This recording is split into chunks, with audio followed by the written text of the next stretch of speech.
Thomas and Friends, making tracks to great destinations.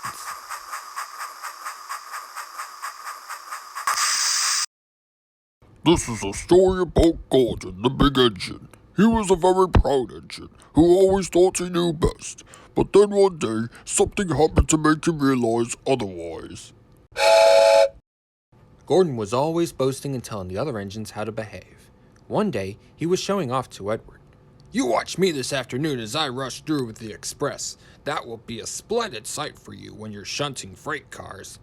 And before he puffed away, Gordon said, "Don't play around with the freight cars, Edward. It isn't wrong, but we just don't do it." Edward ignored Gordon. It was fun playing with the freight cars. He came up quietly behind them and gave them a push. Then he stopped suddenly, and the silly freight cars bumped into each other. They cried. Whatever is happening? Edward played till there were no more freight cars to move. Then he stopped to rest. Suddenly, Edward heard a whistle. It was Gordon, and he was very cross. Instead of pulling nice shiny coaches, he was pulling lots of dirty coal cars. "A freight train," he grumbled. "The shame of it." Gordon went slowly past with the cars clattering behind him. Edward laughed and went to find more freight cars. But soon there was trouble. A porter came and spoke to Edward's driver. "Gordon can't get up the hill," he said.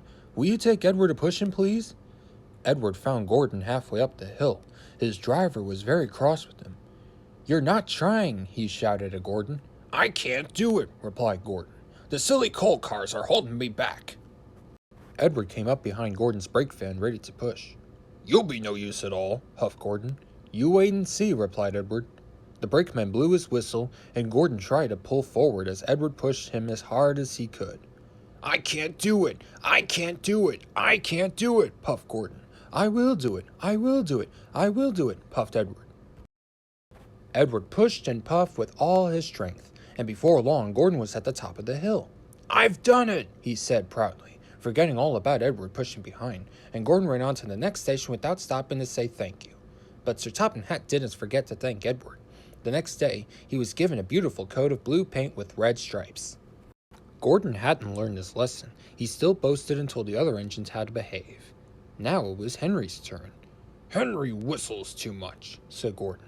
"Respectable engines don't whistle loudly at stations. It isn't wrong, but we just don't do it." Poor Henry felt sad. Never mind. Whispered Percy. I like you whistling. The next morning, as Gordon left the shed, he called to Henry. "Goodbye, Henry. Be sure to remember what I said about whistling." Later that day, Henry took a slow train to Edward's station. "Hello, Henry," said Edward. "I was pleased to hear your happy whistle yesterday." "Thank you, Edward," smiled Henry. "Shh! Can you hear something?" Edward listened. Far away, but getting louder and louder, was the sound of an engine's whistle. "It sounds like Gordon," said Edward. "But Gordon never whistles like that." But it was Gordon. He came rushing down the hill at a tremendous speed. Gordon's whistle valve wouldn't close, and he was whistling fit to burst. He screamed through the station and disappeared. "Well," said Edward, looking at Henry. "It isn't wrong, but we just don't do it," chuckled Henry, and Edward laughed. Meanwhile, Gordon screeched along the line. People came out of their houses, fire engines set off to find the fire, and old ladies dropped their packages in shock. The noise was awful.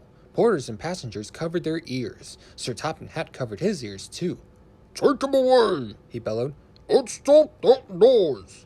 Still whistling, Gordon puffed sadly away. He whistled as he crossed the points. He whistled in the siding. Gordon was still whistling as the last passenger left the station. Then two fitters climbed up and knocked Gordon's whistle valve into place. And at last, there was silence. Gordon slunk into the shed. He was very glad it was empty. He didn't want anyone to make fun of him. Later that evening, the other engines came back. "It isn't wrong," murmured Edward, "but we just don't do it." And all the engines laughed, apart from Gordon. From then on, Gordon was a much quieter, humbler engine. Well, for a few days anyway.